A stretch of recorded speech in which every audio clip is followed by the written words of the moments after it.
Sir तुम्ही बरेच वर्ष झाले जळगावमध्ये योग अभ्यासाचे जे वर्ग आहेत ते घेत आहात, तर मला हे जाणून घ्यायला आवडेल की जळगाव मधले जे नागरिक आहेत त्यांच्यामधली जागरूकता आणि त्यांचा दृष्टिकोन कसा आहे योग साधनेबाबत? खूप छान प्रश्न विचारला मॅडम तुम्ही.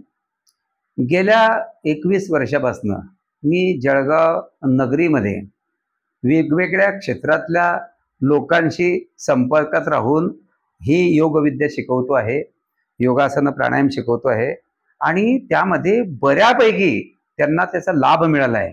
त्याच्यामुळे माझे 3 वर्ग मस्त चांगल्या ठिकाणी आणि खूप चांगल्या प्रकारे सुरू आहेत आणि त्याच्यातून त्यांचं आरोग्य चांगलं राहतं, मनाचं स्वास्थ्य चांगलं राहतं आणि डॉक्टर, वकील, इंजिनियर, प्राध्यापक, रिटायर्ड प्रिन्सिपाल, बिझनेसमॅन, सीए अशा लोकांची मी जुळून आहे आणि सगळ्या लोकांना शिकवताना मला खूप मानसिक आणि शारीरिक आनंद पण होतो, मानसिक आनंदही होतो आणि त्याच्यातून बरेच लोक निरोगी ठेवण्यासाठी मी खूप चांगलं काम करतोय असं मला एक आत्मिक समाधान होतं.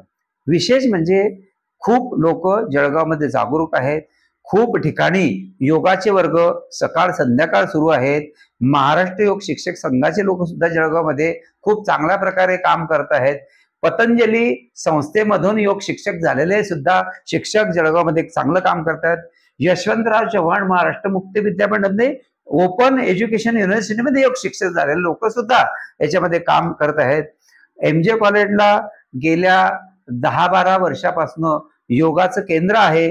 तिथून आपल्या सिलेबस मध्ये योग टाकलेला आहे. त्याच्यामुळे BA आणि MA झालेले विद्यार्थी सुद्धा योगा क्षेत्रामध्ये वळलेले आहे आणि जेव्हा ते MA झालेले आहेत ते शिक्षक होतात आणि तेथे सुद्धा समाजामध्ये चांगली काम करतायत.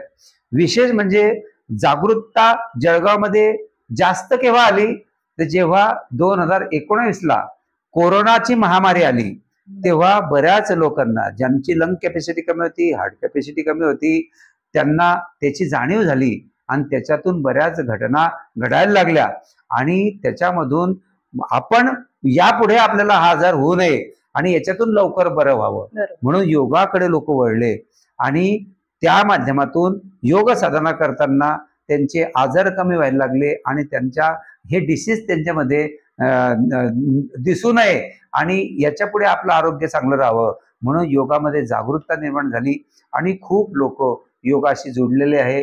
खूप चांगला अवेअरनेस जळगाव नगरीत आहे. सकाळी सकाळी जेव्हा मी रायसोनी फार्म हाऊस म्हणजे डॉक्टर रायसोनीच्या सिद्धार्थ लॉन या फार्म हाऊसला योगा शिकवायला जातो. सकाळची माझी सकाळी 6ची बॅच असते.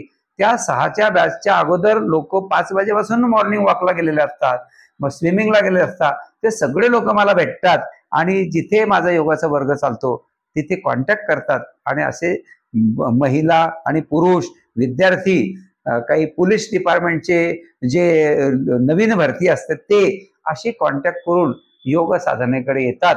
रनिंग मॅरेथॉनचे लोक सुद्धा योग साधनेमध्ये येतात. ही माहिती त्यांना ते जाणून घेतात आणि त्याच्यामधून त्यांना लाभ मिळतो आणि ते माउथ टू माउथ पब्लिसिटी आपोआप होते आणि असे लोक मला आपोआप मिळत असतात आणि ही सेवा करण्याचा आनंद मला खूप मिळत असतो आणि मला सुद्धा मानसिक समाधान त्याच्यातून मिळत असतं.